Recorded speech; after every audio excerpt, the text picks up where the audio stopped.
এই মুহূর্তে যেই ফোনটি দেখতে পাচ্ছেন এই ফোনটির মডেল হচ্ছে Realme 5i। Realme 5i মডেলের ফোন সচরাচর কাস্টমার আমাদের কাছে নিয়ে আসে লগো হ্যাঙ্গিং সমস্যা নিয়ে, অর্থাৎ Realme লেখা উঠে আর কিছুই আসে না, এভাবেই জমে থাকে। তো এই লগো হ্যাঙ্গিং সমস্যা যদি আসে সেক্ষেত্রে আমাদের প্রথম স্টেপ হচ্ছে UFI বক্স দিয়ে একটি ট্রিক্স আছে সেটা অবলম্বন করলেই আমাদের সমাধান হয়ে যাবে। এবং দ্বিতীয়ত হচ্ছে যদি সেই ট্রিক্সে কাজ না হয় তাহলে আপনাকে ফোনটা ফ্লাশ করতে হবে, এবং ফ্লাশ করার পরও যদি কাজ না হয় আপনাকে UFI বক্স দিয়ে পুনরায় eMMC টেস্ট করতে হবে, এবং eMMC টেস্ট করার পর যদি সেখানে প্রবলেম হয় সেটা আপনাকে রিপেয়ার অথবা চেঞ্জ করতে হবে। তো চলুন সেই স্টেপগুলো আমরা প্র্যাকটিক্যালভাবে দেখে আসি কিভাবে Realme 5i মডেলের ফোন কাস্টমার যদি লগো হ্যাঙ্গিং সমস্যা নিয়ে আসে সেটা আমরা কিভাবে ইজিলিভাবে ওকে করব কোনো ধরনের ফ্লাশিং ছাড়া। চলুন সেই স্টেপটা আমরা দেখে আসি।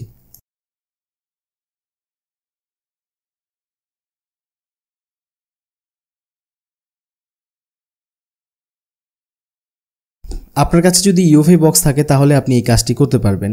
UFI বক্সের মাধ্যমে আমরা Realme 5i ISP pin out লিখে গুগল থেকে সার্চ করে আমরা আমাদের UFI বক্সের ISP লাইনের সাথে কানেকশন দিতে হবে। এখানে দেখতে পাচ্ছেন আমরা Realme 5i মডেলের ISP পিন আউট এখানে দেখতে পাচ্ছি। তো এটা গুগল থেকে সংগ্রহ করা, গুগল থেকে আপনি সার্চ করে এটা বের করতে পারবেন, এমনকি যে কোনো ফোনের ISP বের করতে পারবেন।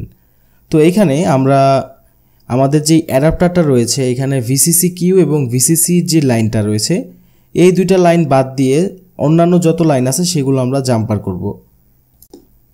আমরা CLK, CMD, তারপর হচ্ছে ডেড, জিরো এবং গ্রাউন্ড এই চারটা লাইন মূলত আমরা জাম্পার করব, এবং VCC-Q এবং VCC এই দুটো হচ্ছে ভোল্টেজের লাইন, যেটা আমরা ফোনে চার্জারের পিন লাগালেও আমাদের সেই ভোল্টেজের কাজটা হয়ে যাবে, যার কারণে আমাদের VCC এবং VCC-Q এই দুটো লাইন সোজা কথা আমরা এই দুটো লাইন ছাড়া অন্যান্য সবগুলো লাইন আমরা টেনে নিব।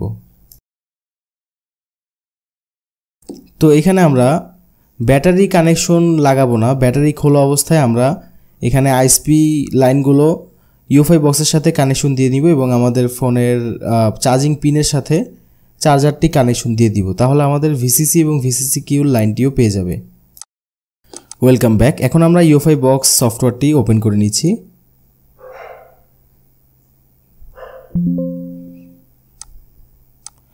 এখানে প্রথমে আমরা টিকমার্ক দিব, তারপর এখান থেকে আইডেন্টিফাই eMMC তে ক্লিক করব।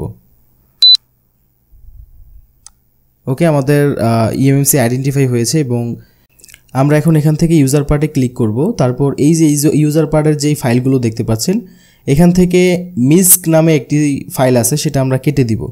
তো আমরা এখানে খুঁজতেছি যে MISC নামের কোনো ফাইল এখানে আছে কিনা।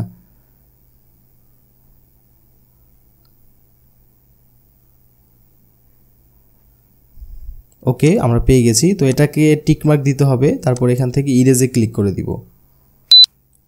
ব্যাস, আর কিছু করার দরকার নাই, জাস্ট এই ফাইলটা ইরেজ করা হয়ে গেলে ফোনটা টেস্ট করতে হবে যে সমাধান হয়েছে কিনা। তো এখানে সব কিছু আমরা কানেকশন খুলে তারপর চেক করব। এখানে ISPর যে তারগুলো আছে সেগুলো আমরা টানাটানি করব না বা এখানে কোনো তাতাল দিয়ে ঝালাই দিয়ে খুলব না, জাস্ট আমরা এভাবে ঘুরিয়ে ঘুরিয়ে তারপর লাইনগুলো খোলার ট্রাই করব। আস্তে আস্তে এভাবে ঘোরালেই একদম সঠিকভাবে এবং কোনো ধরনের রিস্ক ছাড়াই, কোনো ক্ষয়ক্ষতি ছাড়া আপনি এইভাবে লাইনগুলো রিমুভ করতে পারবেন।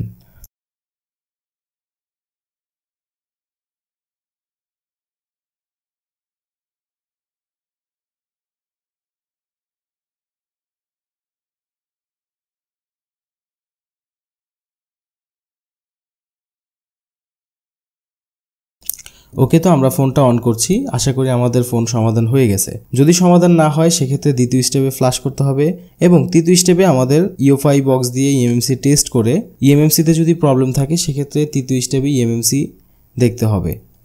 তো এখানে আমাদের সমাধান হয়ে গেছে, আমাদের এখানে সব কিছুই এখন ঠিকঠাক চলতেছে। তো দেখতে পাচ্ছেন লগো হ্যাঙ্গিং সমস্যা কিন্তু এখন আর নেই, জাস্ট একটা FRP লক আছে যেটা আমরা ইমার্জেন্সি কলে গিয়ে *812 অথবা 3 দিয়ে ডায়াল করলে আমাদের ফোনের FRP লক ডিরেক্টলি ক্লোজ হয়ে যাবে, মানে ডিরেক্টলি ঠিক হয়ে যাবে।